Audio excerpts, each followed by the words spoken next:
Hi, everybody. Thanks for coming. I hate to break up the reunion. That's really the point of this whole thing. So hopefully we get to do a lot of that later on. Just wanted to introduce myself. I'm Joe Cusack. I'm the athletic director here at Foxborough High School. And I want to welcome all of you to our third annual Foxborough Athletics Hall of Fame induction ceremony. Congratulations to all the inductees this year. I need to also start by thanking the rest of the Hall of Fame committees. Some are here, some weren't able to make it. Lisa Downs, Tom Ryan are here. Billy Ivets, Todd Kaiser are all part of the Hall of Fame committee.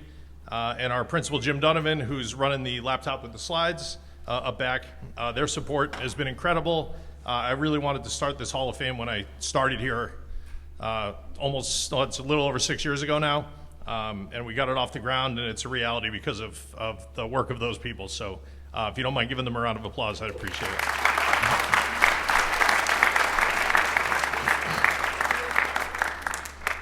To all of our inductees today, congratulations. Like I said, you're joining a really special group of people that are considered here the best of the best, and we want that list to keep growing in future years.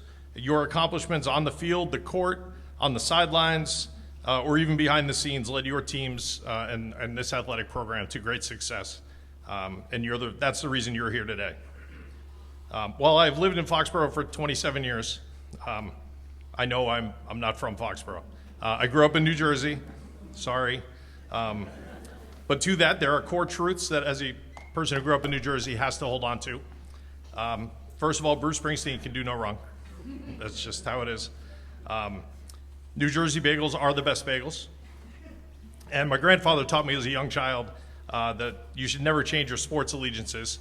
And while I still firmly believe in that, that has not served me well at all for quite some time. It's getting a little old. So back to Springsteen, we've all heard the Springsteen song Glory Days, and this is not the cliche thing that you think I'm going to say, I hope.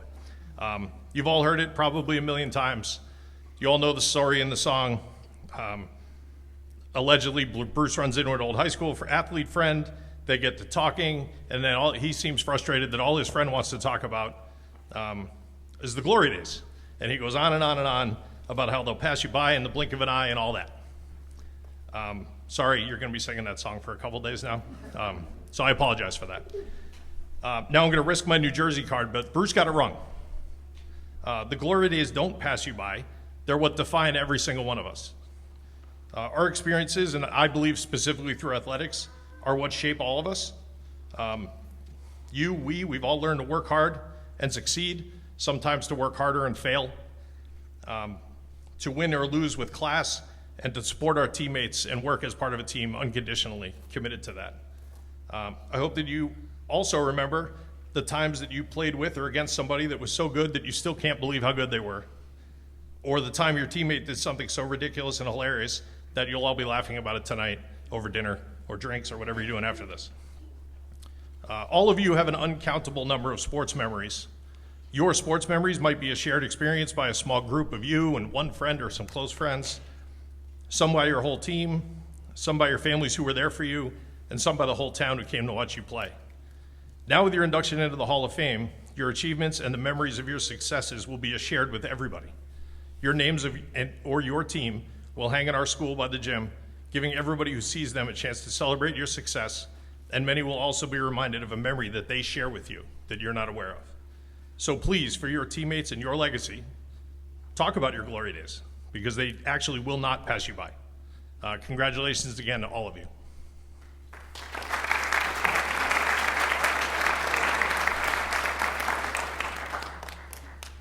And with that, we'll start the inductions. If you have not been here before, I'll just explain how it works.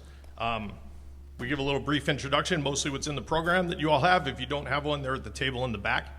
Then after that, the inductee or someone from their family is more than welcome to come up and please get the award. You're welcome to speak. It's kind of an open mic night situation, so we'll see what happens. And we'll go from there, all right? So with that, our first inductee is Jim Frazier. Jim Frazier was in 1962.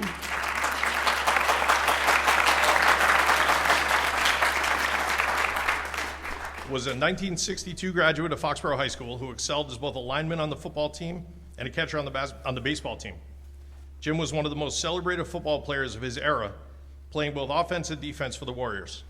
On the diamond, he was a 4-year starting catcher for the Warriors. And in doing research about Jim, I also learned tonight that Jim coached here for over a decade with Coach Martinelli.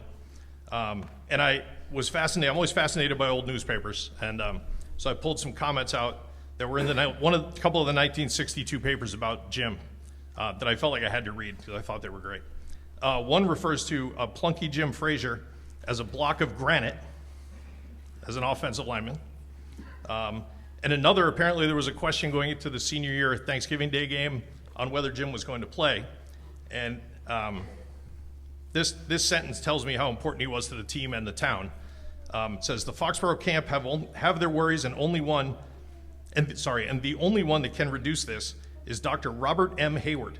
I love the inclusion of the middle initial, who holds the fate in his hands by his decision as to whether Captain Jim Frazier will play or not. Jim has had a bad knee and has been on crutches. Captain Frazier has been labeled by Coach Stewart as the best lineman he has ever coached. Jim has been a standout leader this year and is 50% of the Foxborough's defense. I didn't print it out, but I will go on to say that he did play in the Thanksgiving game and was almost the entire article next week was written about him. So with that, congratulations, Jim Frazier.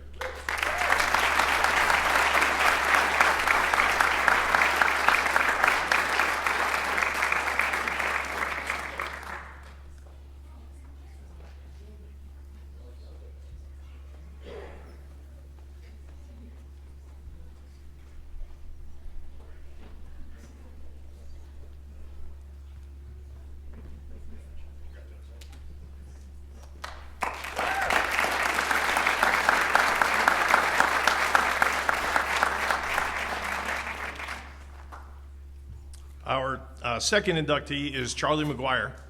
I've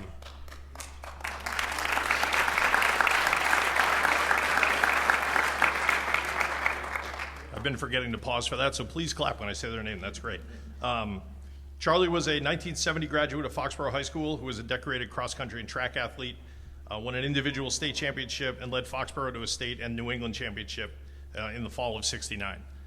Charlie went on to represent Penn State University and competed in the 1972 Olympic trials and also won the 1973 NCAA championship in the 6 mile. We also came to find out he qualified for the 1980 Olympic trials in the marathon as well. Charlie passed away several years ago. I've been in touch with his brother Tom, who provided me with an incredible amount of information and pictures, and we had discussed kind of how to represent Charlie correctly here. So Tom gave me something that Charlie wrote about his NCAA championship win. It's a little long, but it is absolutely worth hearing. As a former track coach and track athlete, I love this story. It's incredible. So I'm going to read that to you, and I hope you enjoyed as much as I did. So in the words of Charlie McGuire, it was an incredibly hot, steamy day in Baton Rouge, Louisiana. I don't know what the locals call the torrential rainstorms they get in Louisiana, but to me the term monsoon would work fine. It didn't take long to warm up for the 6 mile final that day. The temperature was in the 90s and the humidity had to be in the 90s as well. Somehow, in spite of the terrible conditions, I felt bouncy. I knew my body. When I felt bouncy in warm-ups, I knew I was ready to compete. Since arriving at Penn State 3 years ago, I learned how to taper for a big competition. More importantly, I learned how to prepare myself mentally, which is a major part of the battle. I convinced myself that if the race conditions were bad, the rest of the field would have thought they were worse. Even today, I don't understand why, but normally I was able to convince myself that I could beat anyone on any given day. The day before the race, Harry Groves, the tough-talking Penn State coach from whom I derived a lot of my mental toughness, and I reviewed the entry list to see who I would have to beat. There was only one guy who could intimidate me in the NCAAs that year. There were still rumors that Steve Prefontaine, who was an incredible American middle distance runner of that time, would attempt a double and enter both the 3 and 6 mile races. If he entered the 6 mile, it would change the fabric of the race. All the rumors proved to be untrue. The day before the 6 mile final, Pre won the 3 mile, and I was left to deal with a field that I was confident I could beat. The trick was to run my own race and not get suckered in by the front-running tactics of the guys who wouldn't kick, of the guys who couldn't kick. At the Penn relays, the IC4As, and other major meets, I always positioned myself in second or third for virtually the whole race, Then with about 300 yards to go, I would lower my head and take off in an all-out sprint. My last lap was generally under 60 seconds, which at the NCAA level was almost always enough to win. I developed a habit that almost always irked my competition. I guess that's why I continued to do it. When the starter would stand in front of the starting line to issue race instructions, I would take 2 steps forward, turn around, and stare at each of my competitors. I could tell some of them were thinking, "What a cocky bastard." And you know that's just what I wanted them to think. Finally, I was positioned on the starting line with the rest of the field. The starter's gun fired, and nobody wanted to take the lead. I had jumped out front, but only to protect myself from being tripped or bounced around in the large field. As I remember, I held the lead for the first lap. No one was willing to pass me, so I kept slowing the pace until we were almost walking. If these guys wanted to make a 1-lap race of the NCAA 6-mile, that would be fine by me. Finally, at the end of the first quarter, someone took over, picked up the pace, and I ran in second place for the next 22 laps. With 2 laps to go, I felt incredibly strong. I mean it. I felt like I was out for an easy jog in the park. There were 8 or 10 guys in striking distance, but I could see and feel some of them starting to wilt. I started evaluating the competition and decided to adjust my strategy accordingly. With about 460 yards to go, I broke into a full sprint. And you'll be able to watch this while I read it. There was no way I could hold a sprint like this. I mean, a really full sprint. There was no way I could hold a sprint like this to the finish line. The spectators went wild. I remember the coach from Rutgers screaming on my behalf, and Mike Sands, a Penn State teammate of mine and Olympic sprinter from the Bahamas, was alongside the track screaming and going crazy. Within the next 200 yards, I must have opened up 30 yards on the field. As I started to round the last turn, I could feel myself slowing down, but I lowered my head a second time and tried to find one final burst. It was there. I finally looked back with about 80 yards to go. I still felt good and now knew the race was mine. Just before the line, I threw up my hands and broke the tape with my chest. I could hear my coach, teammates, and friends cheering my victory. Mike Sands ran out on the track and gave me a bear hug that hurt worse than the race. But the best was still to come. I had the gold medal in my hand, warmed down for a couple of miles, easy, right? And was walking into the dormitory building where most of the athletes stayed on the LSU campus. I heard a guy yell, "Hey, Charlie." I stopped and waited as he approached me. His right hand was outstretched while his left tapped my shoulder. "I watched your race. You ran the perfect race. Congratulations, man." I recall this story because that was the day that I knew I could compete at the world-class level. The guy I referred to in the last paragraph was Steve Prefontaine. Until his tragic death, we became friends. When I would go to Eugene, Oregon for competitions at Hayward Field, I would often stay a couple extra days and get in a few runs with Steve and some other Oregon guys. We would party and enjoyed some great times. I wish I had the opportunity to beat him just once. Rest in peace, Steve, and rest in peace, Charlie. Congratulations.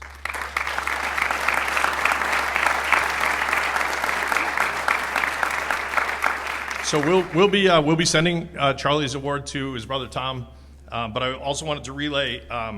They shared their thanks on behalf of Charlie's teammates from that year, his family, and especially now his mother, who is a 1942 graduate of Foxborough High School, and I hope watches this recording when we put it out there.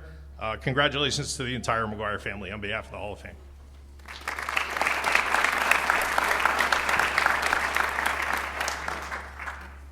And next up, Lisa Downs is going to introduce Ellie Petrovic.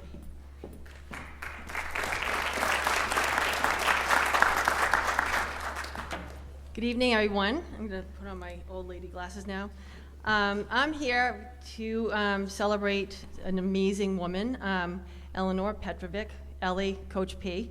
Ellie was a notable figure at Foxborough High School and served in a bunch of different roles throughout her time here in over 30 years at Foxborough High School.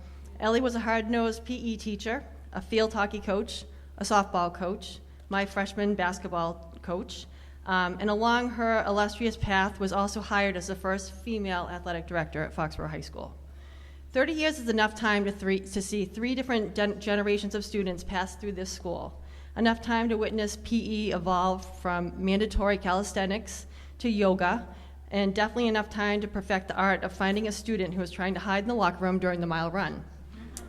We often think of PE as being about sports, skills, and scores. And yes, Ellie has undoubtedly mentored star athletes, taught the perfect free throw, and perhaps even settled a heated badminton rivalry or two. But the true impact of her work lies not on the scoreboard, but in the life lessons taught every single day. Coach P taught us that PE, and actually sports in general, is really about participation, not perfection. It's about teamwork, not just talent. It's about getting back up when you fall, knowing that resilience is a muscle you have to strengthen just like your biceps. For every student who felt intimidated by the weight room or struggled to catch a softball, Ellie was there, not yelling, well, sometimes yelling, from the sidelines, but she would kneel down, offered a quiet tip, and reminded people that the biggest victory is often just showing up and giving your best effort. I asked some of Ellie's former students and players to name a few of the qualities that define the kind of person that Ellie or Coach P was to them. Many similar thoughts were given, and a few were tenacious, strong, uber competitive, full of energy, kind and compassionate, and I want to add, she's a badass. She's been a friend of mine for many years, and one that I'm always so happy to see at one of our basketball games, cheering just as loudly as ever. She sent me a bunch of texts throughout the years after she stopped coaching with me, and one of these texts that she sent was in 2021, and she said, "I was happy to be with you from the beginning of your time coaching at Foxborough, watching your journey at the high school, and then how fortunate to be a member of your basketball staff. I know how hard you have worked and how difficult the road has been at times. Through everything you have succeeded, always moving forward.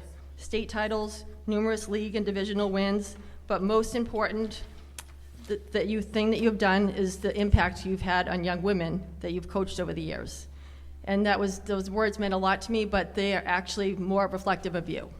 So what you've done to just the kids in general, and then to the young women is amazing. Like I said, I appreciated those words, but you have to know that those are exactly what people would like to say to you. You've shown us that it's important that we keep our heads up and that we strive to become a better version of ourselves each day. You've shaped bodies, yes, but far more importantly, you've shaped character. You've instilled habits of health and values of fair play that served thousands of students long after they graduated.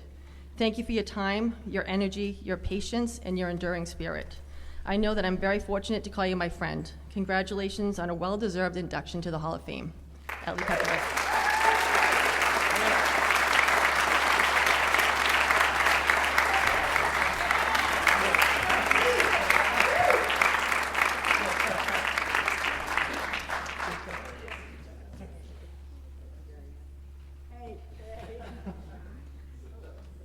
Notice she has to bend down.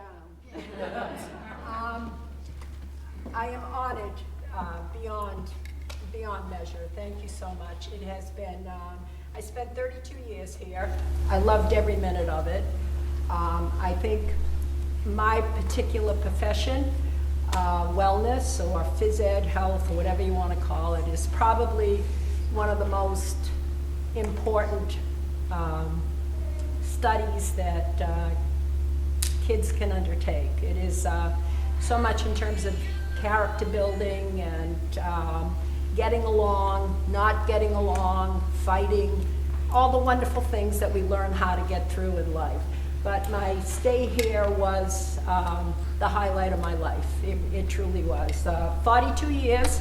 It was time to retire. It's time to retire when the grandchildren start showing up. That's when you say to yourself, really? So thank you very much. It was my honor to be here. And to my women, you are the best.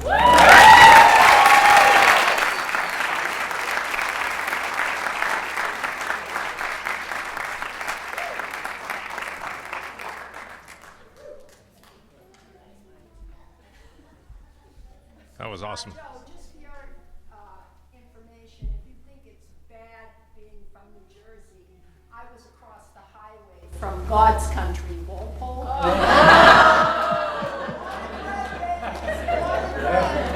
Hey, great. And we're still number one in field hockey. Been a long time. All right, I feel better. Please don't boo her. She just got in the Hall of Fame. Please.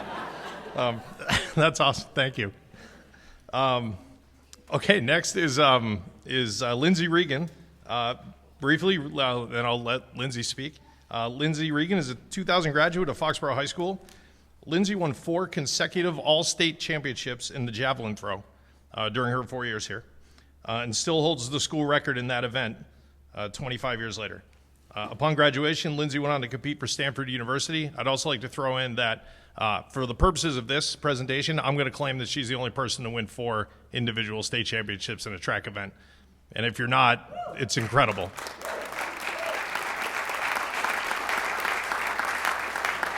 Tom Ryan said that was telling me that you were really a coach as an athlete here, and just was really kind of very important to the success of the other athletes on the team. So I wanted to add that as well. With that, Lindsay Regan.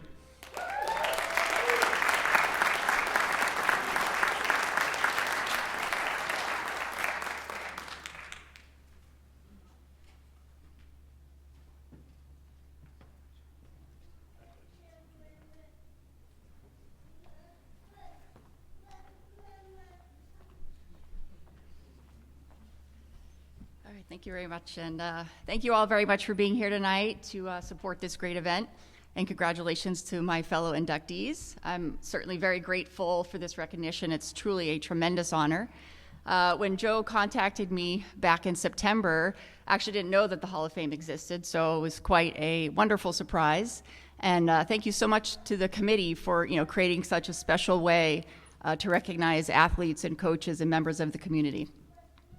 After graduating in 2000, I went out to California, Northern California, for college, and then made my way down to San Diego for grad school, where I settled.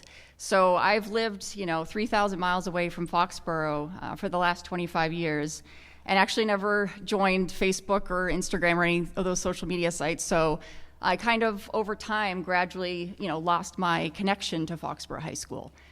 So getting the call about the Hall of Fame really gave me such a great opportunity to sort of look back and reflect. I pulled out all my old photos and, newspaper articles.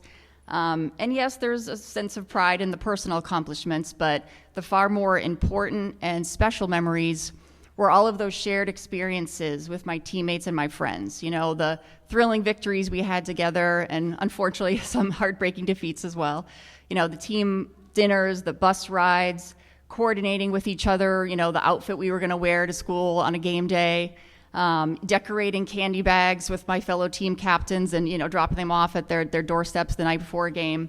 So, all those fun moments together were really what I cherish, and I share this night with those teammates. I also share this night with other members of the FHS Hall of Fame who had a personal impact on me. First is Joan Goodwin. She was inducted in the Hall of Fame class of 2023. My first day of kindergarten, when I boarded a school bus for the first time, my parents took a photo of me, climbing up the steps, and who was the smiling bus driver there to greet me? Mrs. Goodwin. She transported me to school in my younger years, and then took me and my teammates to several of our games, in our high school years. And she always stayed, to the game to cheer us on in the stands. So I was really excited to see that she got recognized in the class of 23. Next. Also in the FHS Hall of Fame class of 23 was Joe Heinricher. He had such a big presence among students and athletes, and he is a very big reason why I am here tonight. Coach Heinricher helped me fine-tune, my mechanics and form that led to my success in throwing the javelin. He also coached me in the discus, and so I was able to compete and contribute to the team in 2 field events. He just knew always what to say to get a smile and really, calm my nerves at the bigger track meets that we had during the season. So he's greatly missed by all as well. And of course, I want to mention Tom Ryan, the head coach of the track team, and Chrissy Rosetta, the assistant track coach, and also my soccer coach. They were really the reason why I even tried track and field in the first place.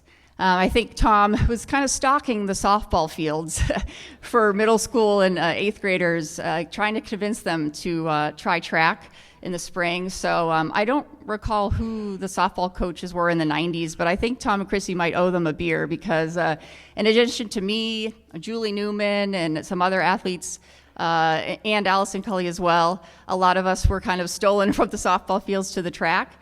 Allison, actually, she and I shared so many victories together with our teams over the year on the track. You know, we had Hawk-Mug League championships and Class D championships and the 1998 state championship. So Allison really showed me, you know, when I arrived at the track for my first practice in 8th grade, that wow, her blazing speed really showed me that I wasn't as fast as a runner as I thought I was. And similarly, Meredith, she was, you know, soaring over the bar in the high jump, and I was like, well, I guess I can't jump as high as I thought I could either. So fortunately, the coaches put the javelin in my hand in 8th grade, and were like, here, try this. And that really worked out for me. You know, gave me an opportunity to contribute to the team, and certainly, you know, changed the course of my life. And then, of course, here tonight, Ellie Petrovic, or Miss Coach P, as we called her. As a young female athlete in her gym and health classes, she was such a great role model for young women. You know, she had such a competitive spirit, you know, tough, didn't take BS, and I just learned so much from her and loved having her around. And, you know, she definitely could run circles around us back then, and I have no doubt she could still run circles around me today. And lastly, when I was a 13-year-old 7th grader, my bedroom wall, I didn't have posters of, you know, a famous celebrity or my favorite musician or, you know, a famous athlete. Nope, I had all of the Foxborough Reporter and Sun Chronicle newspaper clippings of the playoff run of the 1995 Foxborough High School girls basketball team. I was a super fan, ladies. So seeing the faces here tonight, Jamie Kelly, Haley Fox, Kristen Lentini, others, you know, it was Christy Hickox, Jen Brown, Meredith, all you ladies, apologies if I'm missing you. I was a super fan. I was slightly obsessed. My middle school teammates and I, we went to all your games. We painted our faces, you know, had posters, you know, cheered your bus's arrival. That championship game against Lee was just absolutely electric. You know, it was 30 years ago, but I remember it like it was yesterday, and it absolutely inspired me. You know, I wanted to play for Coach Damish. I wanted to represent the school and the town like you ladies did, and, you know, hoped that one day I'd have a younger generation of girls looking up to me in the same way. So thank you all. I was so excited to see that you guys were going to be here as well. And again, thank you to the committee for selecting me to join such an amazing group of athletes and coaches and members of the community. Thank you to my teammates, to my coaches, to all of you again who are here tonight. Thank you to my husband, who, you know, frankly didn't have anything to do with my success in high school, but he did leave sunny San Diego and, you know, fly across the country with a toddler so we could be here tonight. So thank you, honey. Thank you also to my 3 younger siblings who were always in the stands cheering me on.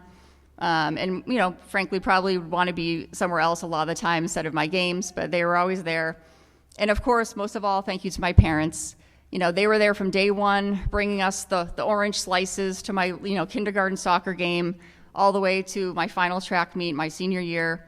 You know, my mom drove us to thousands of practices over the years in our family van. My dad, you know, coached on several of my teams, so they knew when to, you know, give me a congratulatory hug after a big win or a good performance, and they knew absolutely when to avoid me after, you know, a tough loss when I needed some space. So thank you all again, and happy holidays.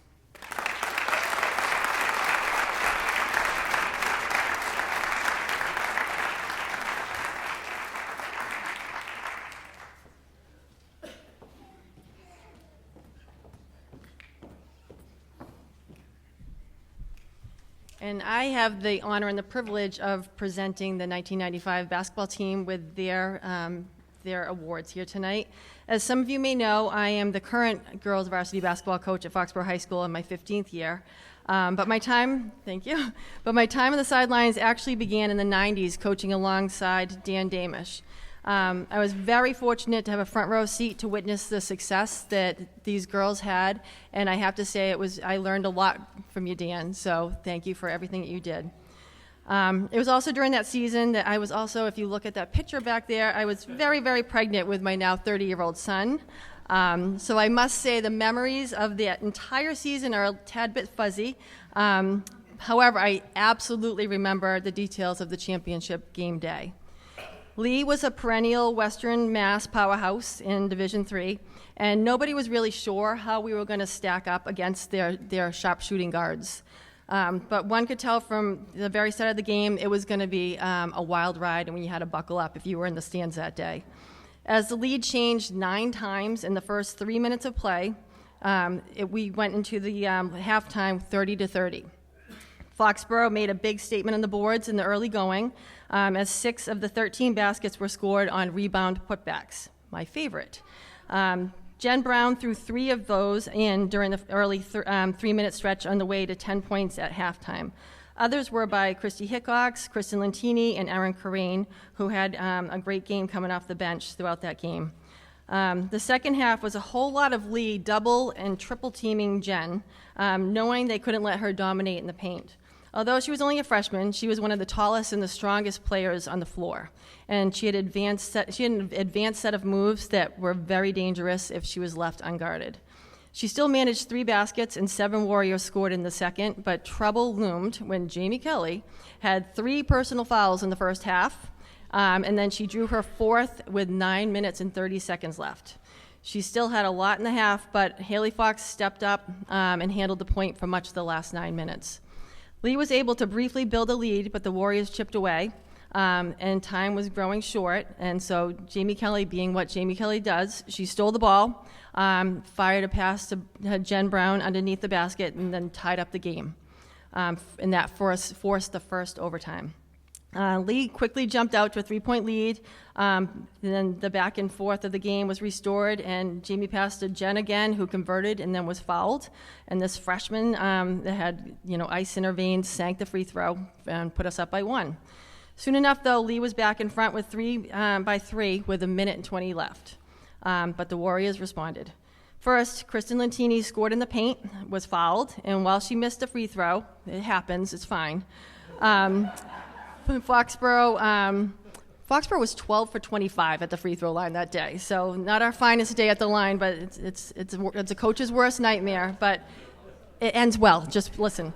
All right, so then we cut the deficit to 1. Lee added a couple free throws, made it 56-53, and then things got pretty tense as Foxborough missed 4 short-range shots. But on the last miss, Hickox grabbed the rebound, spied Jamie Kelly hanging out the 3-point circle. Pass was perfect. Jamie launched a 3-pointer that tied the game with 20 seconds left. In the second overtime, it was Lentini's turn to shine. She scored 7 of her 16 points in those 4 minutes, including 2 early baskets, both on assists by Brown, to send Foxborough in front by 3. As it turns out, grabbing the lead for good. Lentini then hit 1 for 2 from the line, again, those missed free throws, with 1:38 left and 61-57 at that time. 2 more free throws with 45 seconds left makes it 63-59, and Brown added the final 2 with 30 seconds left to render 2 late lead baskets moot. This memory can still bring a smile to my face. The Centrum was electric. During a late timeout, I will never, ever forget this. I look over at Coach Damish, and he had pulled off his shoe, and he was banging the heel down so loud, he just couldn't get the official's attention otherwise. So he was trying to call an inbounds play. And to this day, I use my heel on my floor, and I think of you often. I think I have divots in the floor that are because of you. I'm just going to blame you. So Brown was tops with 21 points and 17 rebounds, defying Lee's attempts to minimize her. And while Kelly didn't have as many points as she had in other games, she did finish with 966 points for her career. Good job, James. However, that 3-point shot to end the first overtime will be remembered as one of the biggest baskets in the history of Foxborough girls basketball. As I remember, as I said, I have limited memories of exactly what happened during that season. Prior to that game, I do remember being so pregnant and being so uncomfortable, and if you see that picture, and my husband points it out to my players nonstop, how large I was. I was eating for 2, remember. But I took that very seriously, but The memories are a little foggy, but I do remember a lot of things that I tried to instill in my teams going forward. There was such a cohesive team unit that year. All the girls in that last game, I remember them having temporary tattoos on one of their arms. I remember their hair all being braided the same way. I remember going, I didn't get my hair braided, but it was just such a cool thing to see. And I'm very proud to say I was part of that first state championship game, to which we've added 4 more. So girls basketball has a great foundation because of what you guys did in '95. We have built a legacy for girls basketball that our youth cannot wait to be a part of. And it was inspiring to me to hear that in middle school you were thinking of basketball and going to those games, because I know as a coach that's what you want. You want to see the youth come and cheer, and that's what they did for you guys. And this foundation that you guys built in 1995, please remember that we are very, very grateful for everything that you did. And I'm trying to still instill in my team things that I saw, and I was a front row witness to what you guys accomplished that year, both on and off the court. So congratulations to the 1995 team, and come on up and get your awards.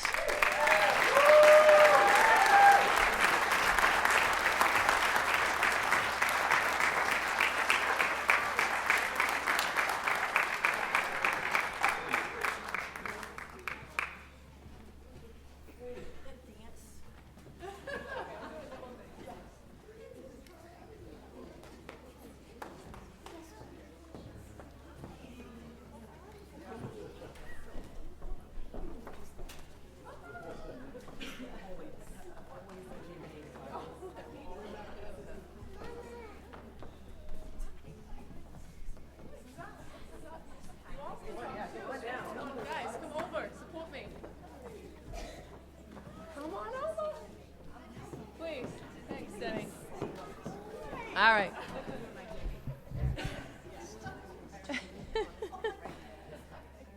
All right, we ready, guys? All right. On behalf of the team, I would like to thank the committee for choosing us this year and making this night possible. I just want to welcome everyone tonight. I am Jamie Kelly. For those of you that might not know who I am, I was a senior captain of that 1995 team. I want to congratulate all of the other fellow inductees tonight. This is a big deal. And Lindsay, it is. I want to piggyback on some of the things that you said. I think it's important to recognize athletes and their accomplishments and what they have brought to the life of sports. So I want to piggyback you on that. So congratulations to everyone else tonight. We are honored to be among some of the best that have been inducted before us, those that are joining us tonight and those that will become members after us. It's hard to really do justice to how special this team was in just 3.5 minutes, but I'll do my best, Tommy. This was a team that had members on it who were together since middle school.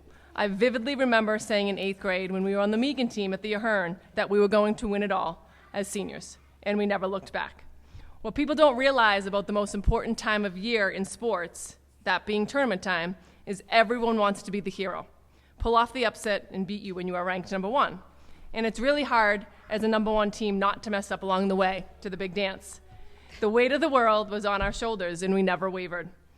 I remember those games like they were yesterday, each one being unique and having its own special story. Playing Erin's cousins in Norton, resulting in a nice family memory.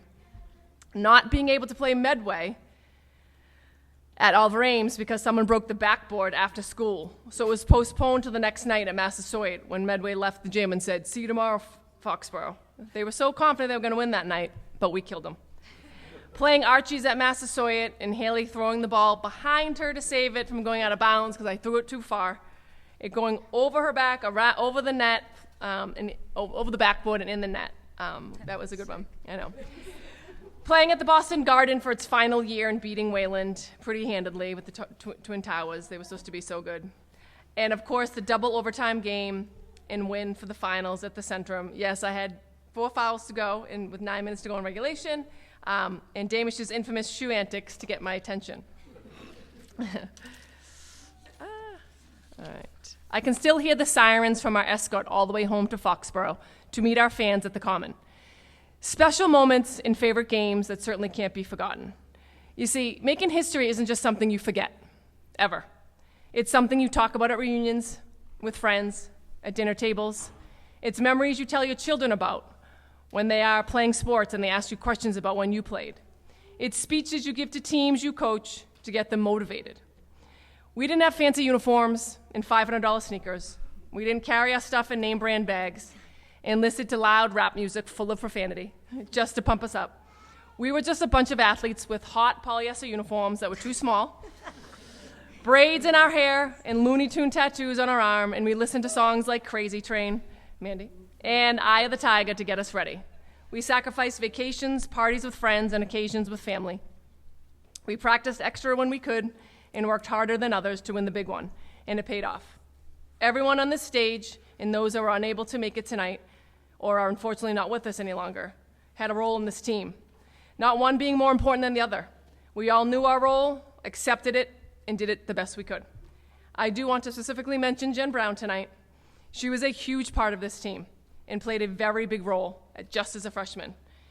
She had ice in her veins, scored a lot of points, was certainly a go-to person on the floor. I personally expected a lot from her. I know as the point guard, I had a lot of confidence in her ability and what she brought to our team. She was a very gifted athlete and was taken from this world far too soon. I know her sister Dawn, who's here tonight, is very proud of her, and both of her parents are as well. I truly feel Jen is with us tonight and is just as happy as all of us for this honor.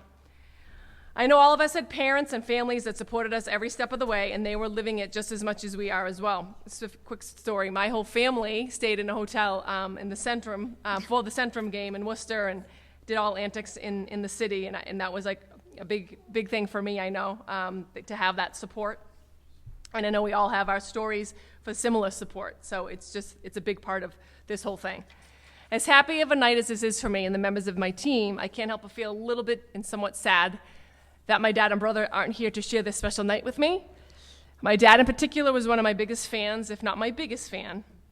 I don't want to speak for anyone else here, but I'm sure Erin is feeling the same way about her mom and Sarah about her dad. They were a big part of this accomplishment for us, and it's hard. I know I feel my dad and brother's presence with me tonight, and I know my teammates feel the same way about their loved ones that are not with us tonight.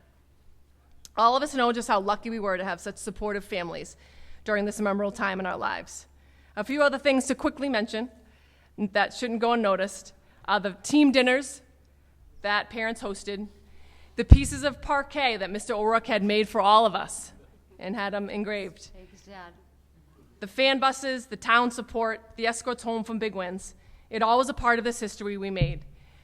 So when I think about it, yes, they have another varsity basketball teams, girls, win championships here since 1995 with some very talented, legit athletes on it, some of which I was fortunate enough to help coach, and nothing should be taken away from them, certainly. Fun to watch them and have that success. They got there just like we did, and I am sure some of them as a group and individually will be standing next to us with this same honor someday. But there's nothing like the first one to pave the way. A team of girls who were together from the beginning with not very much and just worked hard to build ourselves up from the bottom. I have a lot of sports memories personally myself from my years of playing 3 sports. I played college basketball and got a free education to do so. I had the opportunity to play basketball in Hawaii and play in some of the nicest arenas in the game, to name just a few. But this is by far my best memory and favorite I will ever have in my sports career. I want to thank all my teammates that I was lucky enough to share this with, that stand behind me, and those that couldn't make it tonight. I want to thank Coach Damish, who was willing to take over our team when no one else wanted to. Suckers. I want to thank my mom, my beautiful mom tonight, who's here with me. She wrote, as she would say, she made a lot of trips over those railroad tracks. It just wasn't about that senior year or that team. She was one of my biggest supporters as well. My sisters, my brothers, my brother-in-law, all my nieces, my nephew, who came to so many of my games, both in high school and college, who just always supported me. I know I couldn't have done this without you. I love you. I want to thank my 4 children, especially Jake, who traveled all the way home to support his mother. Thank you, my son. Yes, and you, Jalen, yes, too. My little girls, my son, Joey, my little girls, Jalen and Gianna, tonight. My good friend, Mindy, who came to support me tonight as well. I love you all. And my partner, MJ, for supporting me tonight.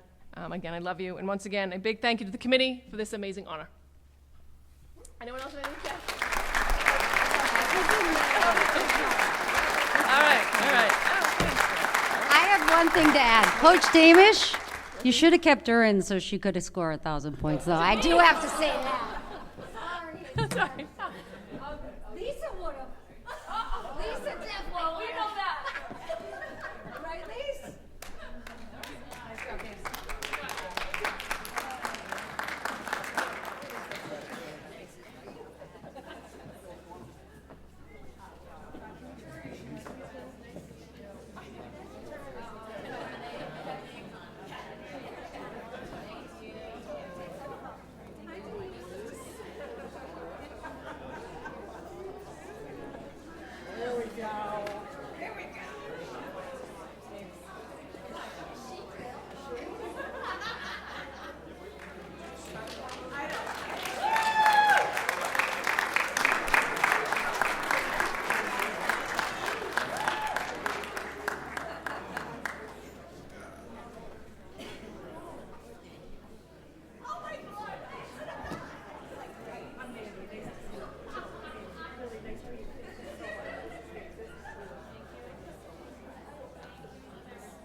All right, and with that, that was awesome, Jamie. Thank you.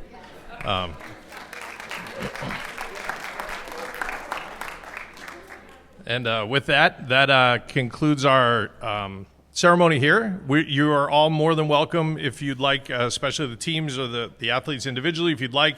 The school is open if you want to go down to the gym and see your banners from your team or what you've done individually. You're more than welcome to do that. You kind of help yourself to the building. Otherwise, I hope you all have a terrific night, and you're all welcome to come back next year. We're going to do this again. So thank you so much.